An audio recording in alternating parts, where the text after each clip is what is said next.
Jack and Makenzie. We're going to introduce you to two very, very special kids right now. And mom, Kim. Jack Ryan, Makenzie Ryan. Jack, how old are you? I am 12 years old. 12 years old. Makenzie, how old are you? I'm 10 years old. 10 years old. And Kim, I don't ever ask mom that. Kim, the story begins a little more than 2 years ago. Mm-hmm. Something that you noticed with Jack. Take us back to January of 2019. Jack, very previously healthy. He just started having some double vision and some headaches. And then within that week, he started walking funny. So I decided right away to take him to Children's, to the emergency department. And they did an MRI, and they found out that he had a lot of swelling on the spinal cord and some lesions in his cerebellum. So he was admitted right away. I was going to say, so they admit him right away. Is there immediately a diagnosis, or did it take a while? No, it took a while. He had an admission for a few days, and then we went home after some steroids, high-dose steroids, and then we had another admission with some more swelling after the steroids were weaned, and we still didn't know. So fast forward 3 months. It took us 3 months for a diagnosis, and he was diagnosed with HLH. Which is unusual because normally that's diagnosed when they're babies, right? Yep. The kind of HLH that the kids have is the genetic version, which, yes, is usually when their babies are around 1 year old. Okay, then that leads us to Makenzie, because you said that the kids have. So what happened there? So when we found out Jack had HLH, the only cure for HLH is a bone marrow transplant. So the best person that could get the transplant from would be a sister. So we tried to find out if Makenzie was a match for him, and of course we had to also see if she had it. So in testing her, she was not a match, but we found out she had HLH as well. Oh my goodness! So then, you're lucky being you were a nurse, so at least you kind of understood what was going on, right? So what did you do? What would you do with Makenzie then? Makenzie had to go into the same protocols, or how did that work? Well, Makenzie her HLH wasn't what they call activated at the time, so she wasn't showing any signs of illness. So while their suggestion for us at Children's was just to kind of keep an eye on her and do monthly checks of her labs while we were dealing with Jack, and he was trying to calm his HLH to get him prepared for transplant, and kind of just keep an eye on Makenzie until Jack was taken care of, and then we would deal with her HLH and then go forward with her transplant. So you had two relatively healthy kids, and then one day you're hit with this diagnosis. How did the staff at Children's help you get through all of that? Well, they were amazing. Because in the meantime, Jack got very sick. Jack ended up getting E. coli and having like a whole bunch of things happen, which landed him in the ICU from May until about August.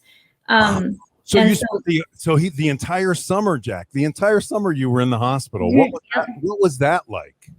It was not fun. No, I mean, I wasn't really awake for it all. So, in COVID, kind of had everybody calm, so it wasn't really like anybody else was doing anything. Yeah, that's true. Right? Yeah, you got a great attitude. Yeah, great absolutely. Attitude. But there have been complications all along the way, Kim, right? Oh yeah. Just when you think it's going good, then like something crazy would happen, and so we proceed with caution with everything that comes at us. But the kids hang in there, and they do amazing. And everybody at Children's has been amazing. They have been by our side this whole entire way. I feel like they are another part of our family. And we had looked into, with HLH, it's very, very rare. So we had looked into a large hospital, and we just came right back to Children's because we felt like they knew our kids. They know everything about our family. They listened to us. We weren't just like they weren't just other BMT patients. We really truly felt like they cared about our kids, and they would do for our kids like they would their own children. And everybody has been amazing, from doctors to nurses to child life to even the housekeepers. Everybody, when we walk through the halls now, and it's like everybody will even the people at the desks when we walk in, they're like, "Hey, Jack, hey, Kenzie," and it's such a comforting feeling.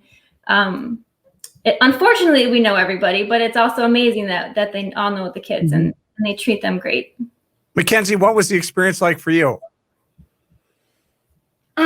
It was different, but I was in the hospital kind of right when COVID happened.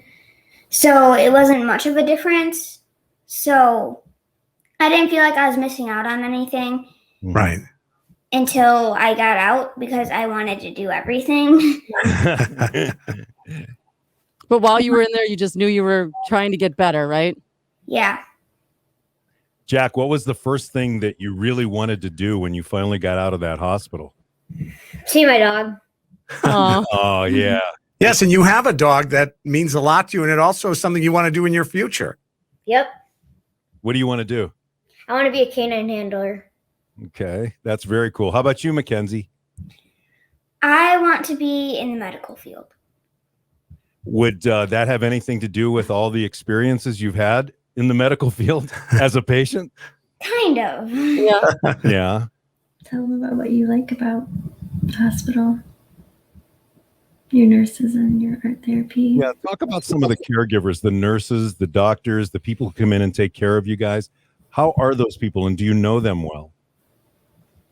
Yes, very well. Mm-hmm. And they sincerely care about you, don't they? Yep. Yeah, they do. And I think one of the other things, Kim, that Children's is so good at is coordinating care. That can be such a devastating thing to try to put together a schedule when you've got, especially you've got two, and then you've got all these appointments, but they do a great job of that. Talk about that a little bit.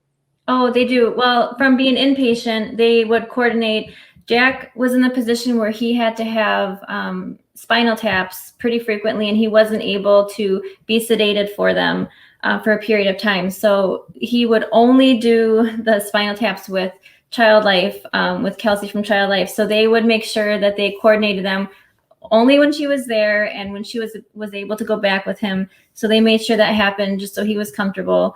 And then even going outpatient, they do an amazing job coordinating the appointments because so I can have them at the same time. And so I'm not always running back and forth. And when I'm there with both kids, I have them each in a separate room and they do an amazing job, like being patient while I'm in one room with one kid. And, you know, they're very great being patient with me and helping me be able to do that. And how lucky are you that Children's Hospital exists? It's somewhere here where you live. Right. Yeah, especially because HLH is so rare. And then to have an HLH specialist here, Dr. Tolano is the HLH specialist here. And to have it right in our backyard, a half an hour away is amazing. Jack, Yep. Tell the kids at home and the parents at home who are listening why it's important to support Children's Wisconsin. Well, because so they can get all the supplies they need to take such great care of all the children there. Children like you and your sister Makenzie. I mean, you guys, they're doing relatively well, Kim. I mean, both kids look good. Yep. We are on such a great path.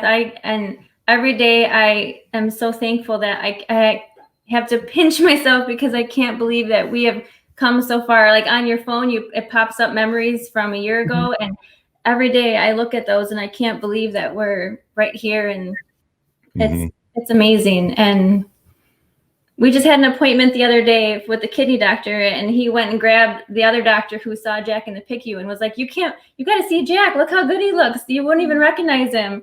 Oh, and that's amazing. Awesome. That's incredible. And even Kenzie too, both of them. So when it comes to going to Children's, Makenzie, when you have to go to Children's Hospital, it's not a place you love going, but when you go there, you know you're going to see some friends, right? Some people who care about you and you care about them. Yeah. Yeah. Kim, what does Children's mean to you? I don't even know if I can put it into perfect words. I was going to get emotional. That's okay. Without them, my kids would not be here. And those are two pretty spectacular kids to have there too.